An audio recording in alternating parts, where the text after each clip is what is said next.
Hello and welcome, my Gemini Collective Sun, Moon, Rising, Venus sign. Welcome to your work, career, vocation read. I am your reader, Angelo Lyons, Mel for short, professional witch, professional intuitive, president of DrawingTheCircle Productions, the Archangel of the Lions, Angelo Lyons, but you can call me Mel. Hi. Welcome back, my subscribers. Always a joy to serve you all and in a new way. I've been doing these readings for myself, these particular, like this spread. I mean, it's so easy to expand upon, right? It's just, we're only doing 9 cards here, 3 cards from 3 different decks, the usual suspects, nothing really new thrown in terms of divinatory style or healing system. But we're going to be looking at your work, career, and vocation in 3 levels of power. But I really wanted to thank you so much for your subscription, right? Subscribing. I am on a work, career, vocation journey with all this YouTube stuff. So it was precisely that inspired me doing this set of readings, this series of readings for work, career, vocation, because it's what my guides told me to do 2 nights ago. Like, 2 nights ago, it was like 3 in the morning. They're like, get up, do this. I'm like, okay, right? The boss is upstairs, I guess you want to say, the big board of directors, I guess you could say. So that's what I'm here doing today. So know that your subscriptions, your likes, I know a lot of you are sharing my stuff, which is so cool. Your comments, all of that stuff is helping me get my work out to the world through the career that I am in following my vocation. And that's what we're looking at here for you. There are 3 different things, 3 levels of power: work, career, vocation. 3 levels of power I learned from Carolyn Mace, MYSS. You know, she's one of my favorite. This is her archetype deck. We're going to get 3 of those, 1 for work, 1 for career, 1 for vocation. But they're not all the same thing. Work is what you do for survival, right? It's what you do to pay the bills, put food on the table. Career is an internal hunger and thirst. I think of it as a mental hunger and an emotional thirst. Like, to me, as a teacher and a reader and a healer, that's my passion, right? That's an internal thing. And then there is vocation, which is your spiritual calling, and it's definitely a spiritual calling, and that can change throughout your life. It's not always one thing. There may be a core mission, if you will. And the 3 of them do work together. I mean, they're kind of like a spectrum, if you will, like red, orange, yellow, green, blue, indigo, violet. And if you like, you can use that because the lower 3 chakras are really the first level of power.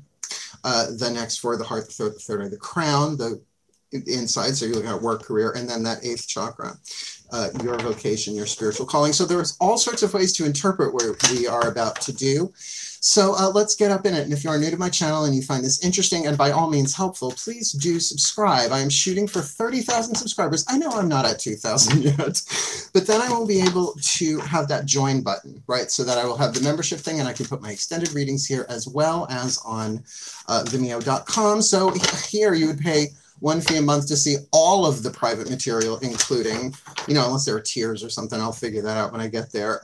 But certainly the extendeds, you would be able to, instead of paying for them individually on Vimeo.com.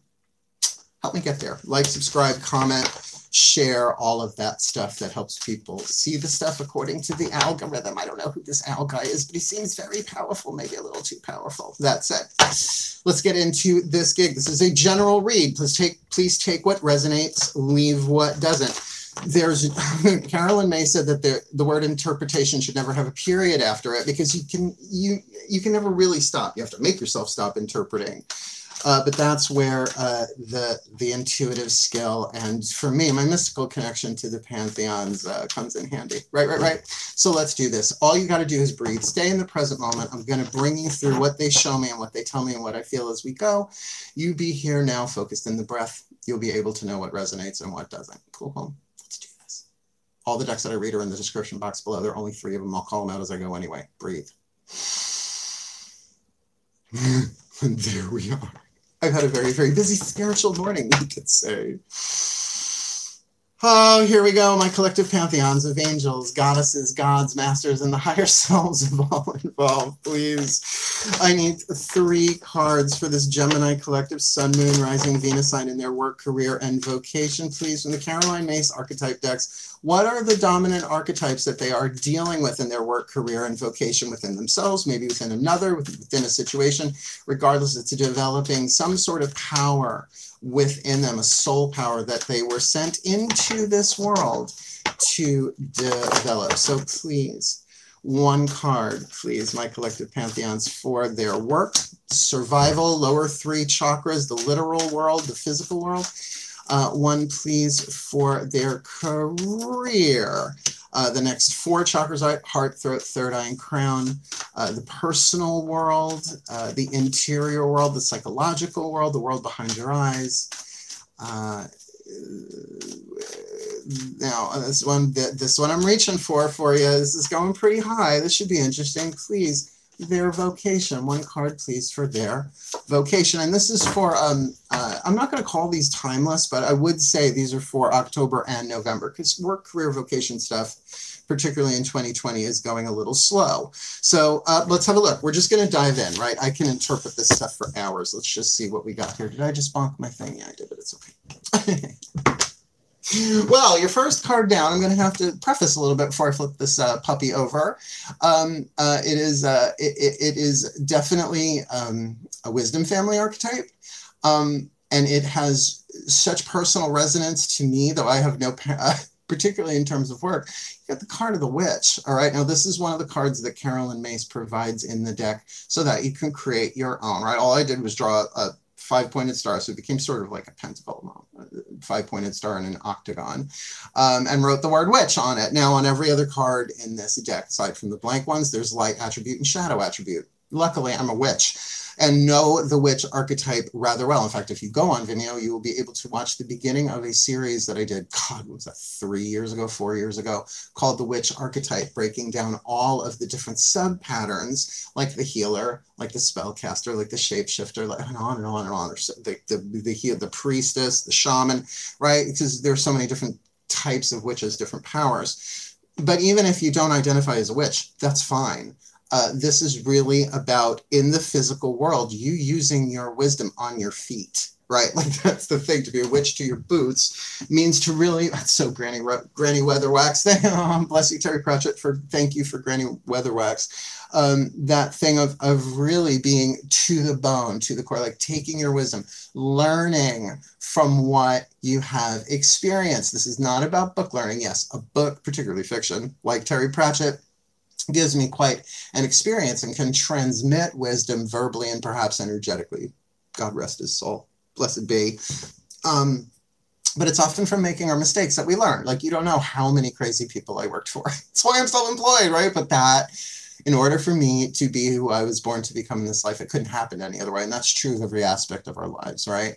But in terms of work, we know the shadow and the light. We know the shadow and the light. That is using your hidden secret knowledge, right, in the shadow, using your wisdom to harm. Now, look, I am not Wiccan, but I understand enough about quantum physics and have experienced it directly enough, the unified field and all that, to know that harm none makes sense, right? You can't stop people from getting hurt. You could do something that someone can interpret in any way they want, right? There's only so much you can do with that. But then this would be deliberately, right? Shadow and light is very simple. Shadow, what you don't want to look at, what you don't want anybody to see, you keep it back in the shadow. The light, that which, you know, and it's an alchemical process. Everybody's got shadow in every archetype that they have. Otherwise, why incarnate here, right? This is the crucible where the alchemy from lead to gold takes place. So I don't want to go so much as to say the wicked witch of the West and good witch of the North. No, it doesn't work like that. It's a scale of power, of how all archetypes are about power. What is your perhaps connection to nature in all of this, right? What is your own personal magic that you have learned from your own trials and tribulations? And certainly if you are an actual witch, this is saying that get to work, right? This is something that you can do for, in a sense, survival, right? The lower 3 chakras to attract. Now, I don't think we can hack the divine plan. And there's an infinite variety of quantum streams throughout that divine plan. We attract, or we end up, or we align in the timeline, if you want to go all flashpoint on me, that best suits the evolution of the soul, not the personality. Personalities necessarily financial success. But if that's part of the journey, you're going to get it no matter what you do. So the witch, there is a creative part in that, right? Like if you're casting, if you're manifesting, like think of it as the card of the magician, upright or reversed, if you want to, right? If you want to go there. It's still, it can totally be about change, right? Witches took you from womb to tomb. Right? That's what we did. We're not called witches, though, all the time. That's a word that was created along the journey, right? Midwife, herb woman, shaman, really. But I prefer to take the name witch instead of shaman. Cultural reasons, right? So that's an interesting, right? First card down. What's going on in your career? Well, the lover. The lover archetype, that we usually think of it purely in terms of sex and romance, not so much here when it's a career. This is about you really activating the love within your heart and using that, the power of love. Now, the shadow side of this ain't no joke. Obsessive passion that harms others. So there we have two references to possible harm here. Self-destructive devotion. Now, you could see that obviously in a romantic pairing, but can you see it in terms of a career, right? Where your devotion, your passion is obsessive and harms others. I've seen artists do that. I certainly have, in all sorts of different fields, right? From theater to fashion to hair to the whole 9 yards, not to mention actors. Ixnay on the actor ray, unless scripted. Obsessive patterns, passions, self-destructive devotion. You work until your eyes bleed. No bueno. Great passion and devotion, unbridled appreciation of someone or something else. So here, for you to be able to open your heart in your career, now look, you might, I mean, it's not like, okay, you got the engineer here, this is what you're going to do during the day to make money, and this is what you're going to do, you know, to support that. This is about you developing the power of love. It is, though there is a woman on this card, the lover archetype is of the masculine family of archetypes. So it is definitely about expression in that way, right? But that unbridled appreciation of something, right? There's something to that word, unbridled appreciation. That is such a joy to work with. Unless they're too perky in my book, but to each their own. It's like, oh, sister, put down the pom-poms and take it down a notch, right? It's only 8 a.m. Oh, you have a very, very interesting set of archetypes here. Now, remember, before I flip this one over, these might not be you. These might be a situation, right? Like the name of the story is The Witch, the Lover, and whatever this third card is. Not saying what it is, even though I don't know what it is yet. I'm prepping you for it. It could obviously be other people that you are dealing with, but they are still developing some similar flavor of power within you, right? So if you're dealing with a witch at work, like this is not just somebody having a bad day or someone being a pain in the ass. This is someone actually has wisdom here. And this lover, I mean, is this going to talk about, oh, there's romance? Not in these reads, right? I do everything else is pretty much I do about that stuff on this channel, and you know, with the foundation of the path of true love and spiritual evolution. So this is why your calling, your vocation is the thief, being very, very interested. It's not what you think. It is so not what you think. I mean, yeah, the shadow attribute, stealing money, creative ideas, affection, or other powers you think you lack, which means you don't, but you think you lack, right? Unity consciousness. We have access to everything within ourselves. Quantum entanglement. The light attribute sheds light on the potential wealth within you that can never be stolen. Like the love within you and applying it wisely. Does it matter where you go with this? If you really make your work, all right, I'm going to implement. You're an air sign. Now, I'm sure you have other planets somewhere, an earth sign maybe, well, unless you have everything in air signs, then wow. I don't know anybody like that. But for sun, moon, and rising, right, whatever that is, for you to really ground yourself in the physical body and say, okay, well, what is the wise thing to do? And if, of course, you have tips and tricks and rituals and ceremonies and incense and burn some sage or whatever, do it, right? You know, get to work, right? Work. Ready? Yes, witch work. Get to work as a witch if that's your thing. And if there is an interest there, just remember, not all, let's not go that way. You get what you pay for. In terms of learning witchcraft, there's nothing like letting the divine teach you yourself. Moving on. With this thief archetype, in terms of vocation and calling, it's saying that there is a calling for you to find the abundance, the treasure, the wealth that you already have, that you always have, that is within you, that can never be stolen from you, right? It's like people can do whatever they want to me unless they like take out my vocal cords or disable my ability to speak. I've got a gift, right? I've got a gift. And to me, a gift is not something like you get a gift and you don't. These kind of gifts are meant to be given away. work, career, vocation, right? So whatever your spiritual practice is, really tune to that. Sorry, had a glitch there. Thankfully, I had a bookmark in my brain, apparently. And just lost it. People don't realize how powerful they actually are, right? And that these gifts that we're born with, work, career, vocation, are meant to be given away. That it's the kind of thing that the more you give them away, it's like amplifying abundance, that mantra, right? Abundance is my birthright and I receive it now. Well, part of that is, yeah, the universe gives you everything you need as you need it in exchange for shining your light at its full capacity as often as possible, right? So there's really something here about whatever your spiritual practice or process is. Tap into that wealth. It's really beautiful. Now we're not done. We kind of really just started. I'm sorry about those glitches. When I go off on a tear, I have to keep making sure that we didn't get a glitchy poo. I'll catch it in edits if necessary. Otherwise, let's move on. Daughters of the Moon Tarot. Daughters of the Moon Tarot, we're going to get 3 cards from the Divine Feminine, from the Goddess, from whatever you want to call it, the feminine principle of God. Same thing, work, career, vocation. What's going on inside of you? Inside of you. Shall we breathe?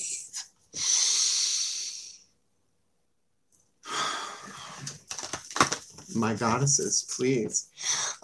3 cards in clarity for this Gemini collective Sun, Moon, Rising. Sun, Moon, Rising sign, right? We're not doing Venus signs. Sun, Moon, Rising signs in their work, career, and vocation, please. There you are. Knew you were there. Wanted to feel you. There you go, please. 1 for their work, 1 for their career, right? So the work, the witch who works, the lover who careers, and 1 for the thief archetype. I know it's tricky. The witch and the thief together, I get that. It's got such a shadow side to it, but the light of it is freaking brilliant, right? Because what's the witch in their light, right? That service, that magic, that thing that helps people, really. Well, interesting. The work that you need to do, 7 of Blades, is meditation, right? Internal work, that's the internal work. Meditate. Now, that's easy enough to say, 1 word, meditate. There are billions, right? As you can say, as many people as there are on planet Earth, there are ways to meditate. I've always said that, actually. And, you know, you can read everything from angels to Zen in terms of meditation, right? Visualization, right? All that more Western stuff, but then the sitting Zazen, the stillness of being, that kind of thing, more Eastern. That wasn't a glitch. That was me doing that. Because, you know, 7 of Blades is always so sneaky. That's why I love this deck. It's like, wait, right? She is literally, here's her work. She is sitting above a hole in the ice. She's ice fishing, right? Spear poised, right? Still. Interesting. In the physical world. So maybe if you find yourself a little, I mean, it's not the 8 of Swords, obviously. The 7 of Blades, 7 of Swords in this deck is very much, things may well be at a standstill, but it's for deeper inner penetration. You know what I mean? I don't mean it, you know what I mean? It's not that kind of reading. So how interesting. Let's see what's going on then inside of you, right? Because where are you turning in, but to that second level of power? So the Lover with the Sagittarius card.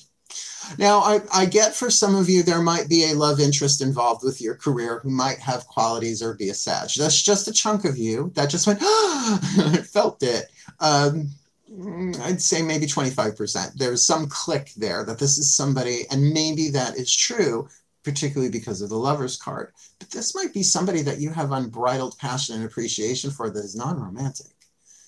The Sagittarius energy, regardless of their sun sign. Oh, I thought I turned that thing off. I'm so sorry. You just got blasted with that. Oh, hold on one sec. Am I allowed to do that? Yes, I am. 1 second. Hush, hush, hush. Learning curve. Mark has got a learning curve, and Mark does have a learning curve. I just forgot to put the do not disturb thing on my phone. I'll get back to her later. Yeah, this could be somebody who really inspires you, like dead or alive, right? This could be something inside of you. This could be working with a spirit guide. 9th house, Sagittarius energy. Oh, and that's just the Sagittarian who texted me. Oh my God. Oh my God. Good timing. So we're, right? It's a good thing I had that on. Whatever. but they are inspiring. They're fun. They're mutable fire. So, I mean, this feels lovely. It just need not necessarily manifest itself romantically. That could also be inside of you, not regardless if you have any planets in Sagittarius, that it's Cerridwen. The cauldron, which is very interesting with the card of the witch right before it, right? The cauldron of transformation, transformative fire, changing fire, mutable fire, that you have these desires.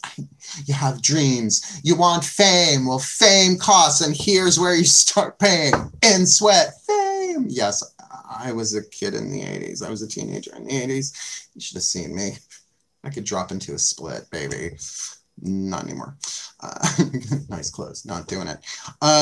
So I get that, right? Like that fire, that passion, right? So really, if we just put these two together, you see this as an internal energy, a drive. And though it is the crone of flames in this deck in the traditional tarot, that would be the Knight of Wands, right? Mutable fire. Let's see what's going on in your vocation.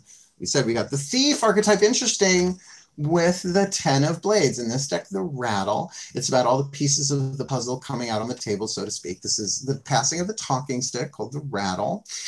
Someone stole the rattle. Where everybody gets to talk. There's resolution in this, right? Like when the puzzle comes together, right? It's resolved, right? So I guess you could say sort of like a mental version of, if not the world, then the card of judgment. But again, this could absolutely be about spiritual realization, full circle, at least mentally, intellectually, in terms of finding what can't be stolen. You get that, right? It's like, oh, or even if you did steal or were stolen from, it's like, oh, that needed to happen that way. I mean, that's a hard place to get to, I'll give you that. But with this, what you've got on the table here, right? Like even just the tarot, right? 7 of Blades meditation, Sagittarius, Jupiter energy. Who's in Sagittarius today, by the way? Expansion, Jupiter, right? Spirituality, 9th house stuff, with that 10 of Blades in the 8th chakra. It's coming, right? The resolution, you getting the larger picture is coming. Mind you, it's minor arcana. There's no major arcana here, but still for work, career, and vocation, you could really get some of that, not just aha moment, but see it from the penthouse, right? See it from the satellites, from the 8th chakra. Really look down and go, oh, can't steal what I got. Yeah, good. Woohoo. 3 more cards down. Like I said, only 9. We're taking our time with these reads because this isn't my usual recording process. I usually use the HD camera. There's a lot of work that goes into how I'm doing YouTube. This is a little bit easier. I'll probably do the what do I need reads this way too. Been thinking about it. Breathe.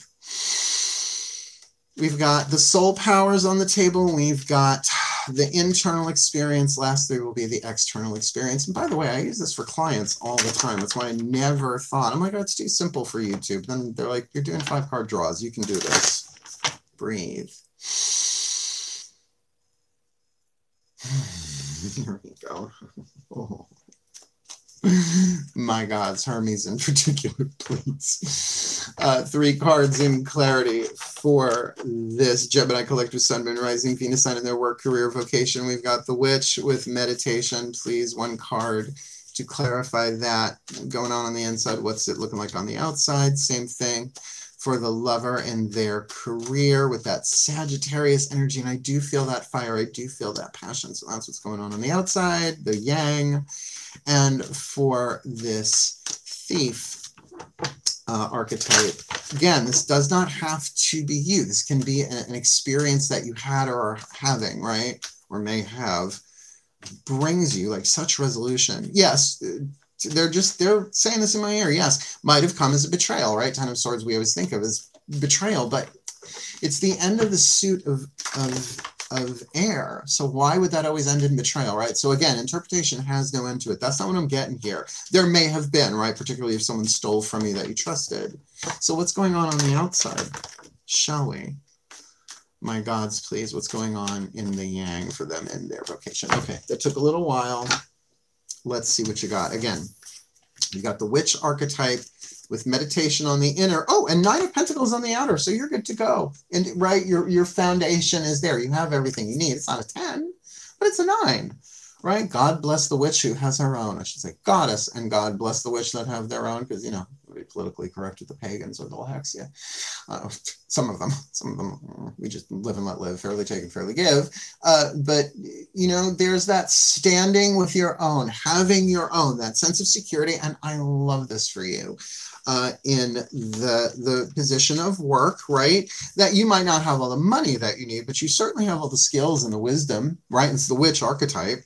You certainly have everything you need to serve. And if a little magic comes into that, my witch's honor, Virgo power, same thing. Maybe I should do different hands for that. Your career, the lover, as we said, with this Sagittarian passion, and on the outside, the Two of Cups. Oh, Jesus H. Really? Really? Is this an office romance? Is this a career romance going on for you? Or is this that? What your career is about right now is about passionate relationships. Remember, these are not all about, this is not a money read. This is a work, career, vocation thing. So maybe as you're getting, like, you've been meditating, right? Did it again, just glitched. At least I caught it this time.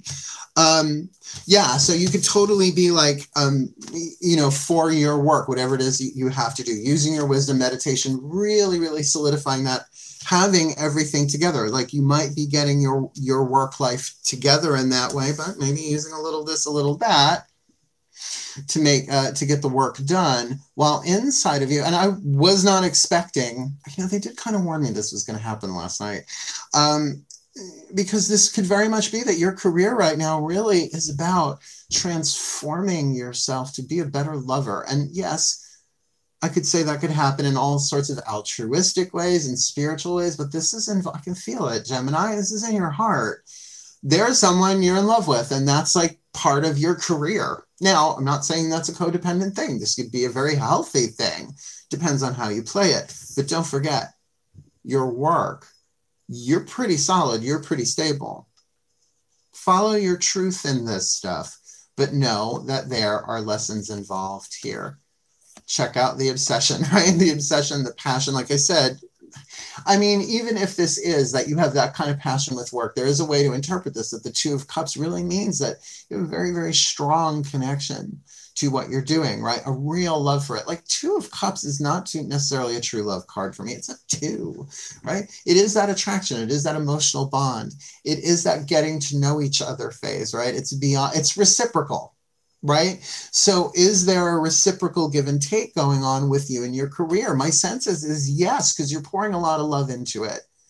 But for some of you, yeah, this is about that I'm not going to say your career has to wait while you resolve this, but it's part of it. It's going to, whatever this relationship is, I was really not expecting to have romance pop up in these. That's why I didn't use certain decks for these.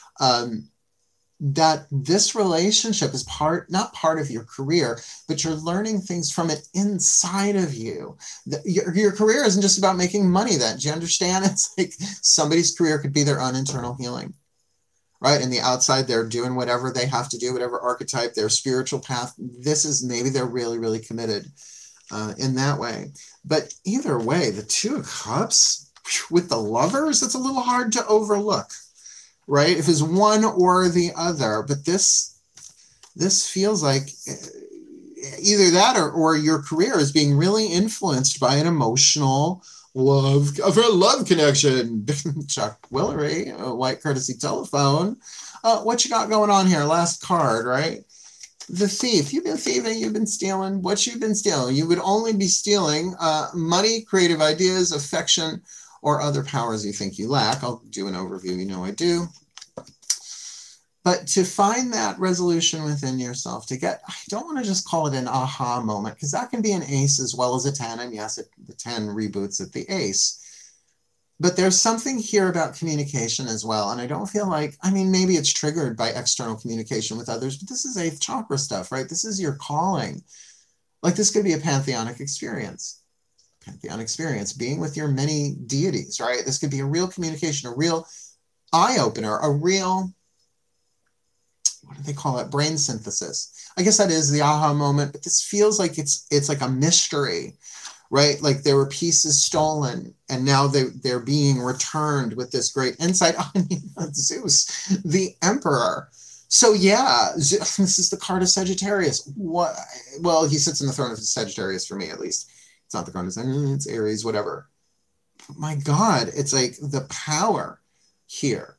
The divine mystical power in charge of all of this, so to speak, right? Any other major arcana card except maybe the Empress. That's what I mean by in charge of this. There is something important here. There is a great deal of power here for you spiritually. Now I kind of get, oh, well, that totally makes sense. All right, let's do the overview. I'll show you what I mean, all right? So, right, you've got the Witch, the Lover, and the Thief. You've got the card of meditation, you've got the Sagittarius card, and you've got the Ten of Blades. You've got the Nine of Pentacles, the Two of Cups, and the Emperor. So this isn't past, present, future. This is all like for the 2-month period. So if we work this in reverse, which is a great way to do this, your 8th chakra is really revealing to you your own power that cannot be stolen.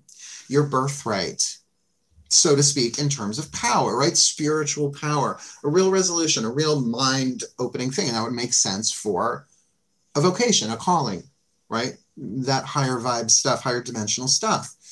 Your interior world, absolutely, your lesson is to develop the lover archetype, right? To bring your love into your passion into this, to stoke your own fire, that Sagittarius within you, mutable fire, stir the coals, stir it up, right, inside of you. With whatever, whoever this Two of Cups is about, right? So here's this lightning, right? This is Zeus. I mean, he's got the planet in one hand and lightning bolts in the other, looking for your Gemini ass from on high, right? From the penthouse of Olympus. That's like the penthouse of the penthouse. So of course, like, that this would totally affect your career, right? This love coursing through you, but you have to bring that into balance, because as that wattage comes in from Zeus, it's going to shake you up, right? It's going to shake things up within you, stir that fire, and you're going to learn how to manage that. And why wouldn't you do that? Physically, being wise, right? Not watching every cent, every step, every word, maybe, as that energy is pulling through you, but instead going into silence and meditation. Right? And if you haven't hit this Nine of Pentacles yet, this is coming into physical form. It's what I like about the literal world, the personal world, and the spiritual world, the symbolic world, the spiritual world, right? The 3 levels of power. And you could say, absolutely, use your witch powers and meditate on your finances and your financial stability. But understand, with Zeus, the Two of Cups, and the Nine of Pentacles, if you look at it in terms of the 8th chakra incarnating all the way down into the root here, that's some pretty powerful stuff. So may the Gemini collective Sun, Moon, Rising, Venus signs be blessed with all that they need in their work, career, and vocation, October and November 2020, that they may embody the wisdom of the witch fully into the body through meditation and manifesting their own stability, their own security in terms of their own physical world and manifestations, while their internal world is coming into this beautiful balance and alchemy of the lover with this passion, this Sagittarian energy with this Two of Cups on the outside, perhaps this romance, this attraction, this one-on-one emotional bond to really temper that energy coming in from the Emperor and this resolution within with the Thief. The lightning thief, right? Whatever was stolen, you're getting the larger, may they get the larger piece of that and see that with love, this can be tempered and balanced and brought into a place of really a solid foundation in terms of work, career, and vocation over time for the well-being of all. So motivating, and so it is. It's wordy, but you're a Gemini cook, right? So there you have it, my Gemini collective Sun, Moon, Rising, Venus signs. Again, please do like, subscribe, hit that notification bell. Help me on my journey, and I'm going to help you on yours. Otherwise, wishing you the very best and the very blessed of your work, career, and vocation.